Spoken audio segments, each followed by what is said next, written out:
এই নাও বৌদি, জলটুকু খেয়ে নাও। দিয়া, তুমি আবার এসব আনতে গেলে কেন? দিয়াটার যত আদিক্ষেতা।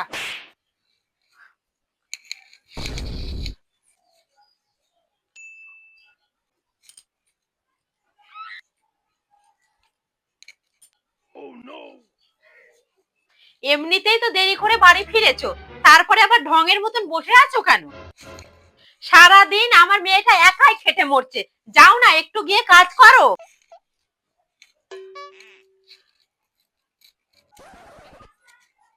তোমার কি হয়েছে বলো তো মা? আমি তো বৌদিকে বিশ্রাম নিতে বলেছি। দেখবো দেখবো কতদিন এরা আদিক্ষেতা থাকে। বৌদি তুমি কোথাও যাবে না, এইখানেই বসো। মা তুমি একবার তাকিয়ে দেখো তো বৌদির দিকে, কত ক্লান্ত হয়ে অফিস থেকে ফিরেছে।